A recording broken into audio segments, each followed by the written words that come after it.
Rockhold pulls out. Rockhold gets hurt. I don't know what happened there.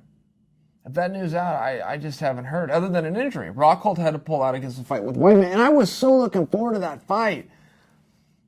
And I always thought on the MSG card, I always thought there was a misplacement as soon as I heard that card. I thought, man, there's your main event, or there's your co-main event. Move the Poirier and Diaz to your main event. This card is done.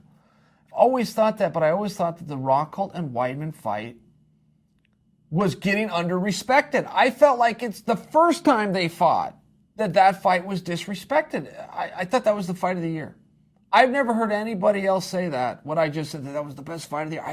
I don't even think it was a candidate that was up for fight of the year at the MMA awards. But that's how much I liked that contest.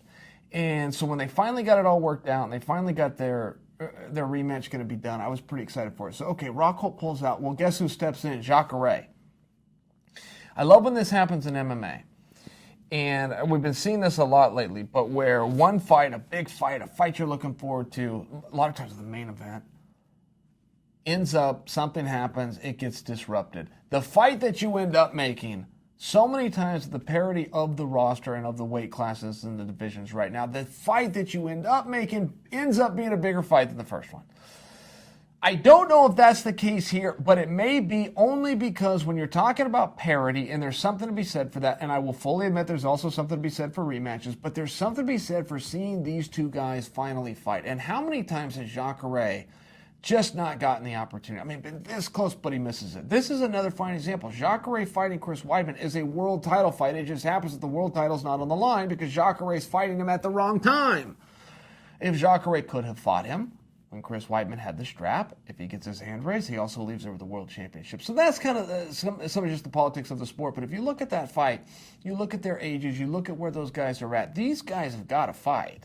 These guys were supposed to fight years ago. You could have made the case for it. So the fact that we're going to see it now, even on short notice and even as a second thought, in many ways, and as much as I wanted to see the Luke and Weidman fight, and still do, in many ways, this is a better fight. In many ways, this is a more interesting fight. And in many ways, we've waited longer to see this fight.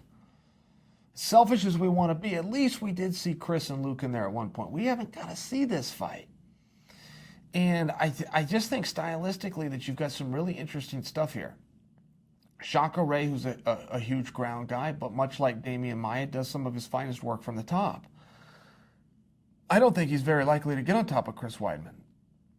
So I just think you have a style matchup there that could be interesting. Does Weidman want to go hit that single and drag Jacare down to the feet or down to the mat? Get him off the feet? I don't know. Maybe. That's one place to put him, but now you're going to have some pretty hard work going right there. Maybe you want to stay on your feet for a little bit first. See if you can feel that out. See if you can find that range. Well, then that turns into a lot of fun too. Weidman does some really good work on his feet. Very hard to hit. As a defensive fighter, he's fantastic. Offensively, Jacare is a little bit more plotty, but boy, he's got that power. And he's mean about it, and he's coming forward. And he mixes things up well. He'll throw those shots, but he'll change elevation and go into a double. If the double doesn't work, he comes back to the shots. He mixes it up a little bit well. When you look at them as athletes, when you see somebody being a little bit more dynamic, a little bit more fluid, a little bit more movement like Chris Weidman, you see somebody a little bit more plotty, a little more rough, like Jacare, it always ends up making for a really compelling match. And it seems to be who can get the other one where they want it. I think you would be making a mistake, strategically speaking, if you were Chris Weidman and you thought you got to control that. I think Weidman is a better wrestler, but I don't know if he's better by enough that he gets to control it when it comes down to Jacare cutting his opponents off, putting their back against the fence, and dropping down to that double. I just think that both guys are going to have to fight in every position, in every moment, in every round of this contest.